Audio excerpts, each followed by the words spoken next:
Mukhang may bagong mukha na ang Team USA para sa susunod na henerasyon. Ayon sa ulat ni Evan Sideri, balak ni Cooper Flagg na ipangako ang kanyang commitment sa Team USA para sa 2028 Los Angeles Olympics. Kung maaalala ninyo, mismong si LeBron James na ang nagsabi matapos ang 2024 Paris Olympics na iyon na ang huling pagkakataon niyang isuot ang jersey ng Team USA. Kaya naman tila handa nang ipasa ang torch sa bagong henerasyon at isa sa pinakamalaking pangalan ay walang iba kundi si Cooper Flagg.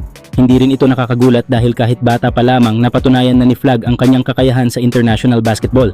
Noong 2022 FIBA Under-17 Basketball World Cup, tinulungan niya ang Team USA na magkampeyon habang nagtala ng 9.3 points, 10 rebounds, 2.9 steals at 2.7 blocks kada laro.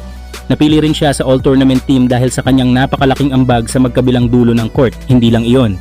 Noong 2024 USA Basketball Men's Select Team, naging usap-usapan si Flagg matapos makipagsabayan sa mga NBA superstars na naghahanda para sa Paris Olympics. Marami ang humanga sa kanyang depensa, basketball IQ at maturity kahit teenager pa lamang siya. At ngayong rookie season niya sa NBA, lalo niyang pinatunayan kung bakit siya tinuturing na future superstar ng liga. Nagpakita si Flagg ng kakayahang umiskor, dumepensa sa iba't ibang posisyon, mag-rebound, at gumawa ng plays para sa kanyang mga kakampi. Mabilis siyang naging isa sa pinakamahalagang batang manlalaro sa NBA at ipinakita niyang kaya niyang maging franchise cornerstone sa loob ng maraming taon. Sa 2028 Olympics, inaasahang magiging isa si Cooper Flagg sa pangunahing sandigan ng Team USA. Kahit makakasama pa niya ang ilang veteranong NBA stars, malaki ang posibilidad na siya na ang maging bagong mukha ng programa. Ang kanyang haba, depensa, athleticism at all-around game ay maaaring maging susi upang maipagpatuloy ng Amerika ang kanilang dominasyon sa international basketball.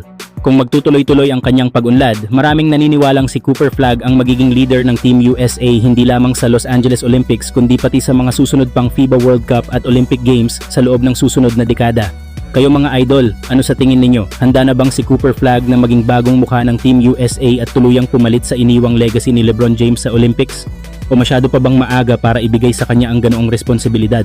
Samantala, isa na namang posibleng trade ang pinag-uusapan ngayon sa NBA at sa pagkakataong ito ay inuugnay ang Los Angeles Lakers kay PJ Washington ng Dallas Mavericks. Ayon sa mga ulat, posible umanong maging bukas ang Dallas na pakinggan ang mga trade offer para kay PJ Washington. Isa sa mga dahilan ay ang dami na ng kanilang forward sa roster, habang malinaw na nakatuon na rin ang Mavericks sa pagbuo ng mas batang core para sa kanilang kinabukasan.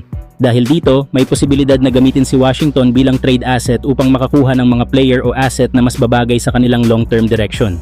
Kung gusto talagang makuha ng Lakers si PJ Washington, kailangan nilang suyuin ang Dallas sa pamamagitan ng isang magandang trade package na mahihirapan itong tanggihan.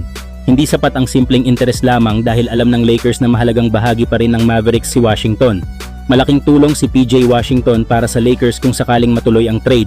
Kilala siya bilang isang versatile forward na kayang depensahan ang maraming posisyon, may kakayahang mag-shoot mula sa 3-point line at hindi takot sa pisikal na laro sa loob ng pintura.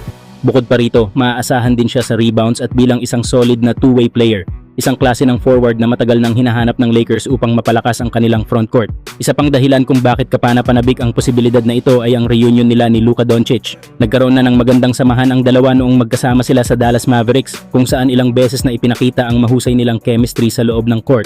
Pamilyar na si Washington sa estilo ng paglalaro ni Luka, lalo na sa pick and roll at drive and kick situations. Kaya kung muli silang magsasama sa Los Angeles, inaasahang mas magiging madali ang kanilang adjustment at maaaring agad silang maging epektibong tandem. Gayunpaman, may isang malaking hadlang sa posibleng usapang ito. Ayon sa mga usap-usapan, nag-aalinlangan ang Dallas na muling makipagnegosasyon sa Lakers matapos ang kontrobersyal na Luka Doncic trade. May pangamba umano ang Mavericks na baka muli silang batikusin ng kanilang mga fans kung magpapadala sila ng isa pang mahalagang player sa Los Angeles. Pero may isang magandang balita para sa Lakers.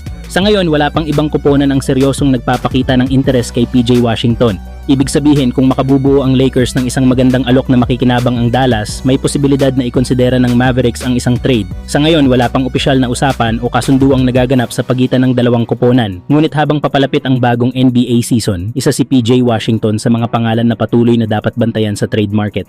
Kayo mga idol, sa tingin ba ninyo ay dapat bang gawin ng Lakers ang lahat para makuha si PJ Washington? At kung kayo ang Dallas Mavericks, papayag ba kayong makipag-trade muli sa Lakers? Oh, for sure. Same spot. Rinse and repeat. Rinse and repeat.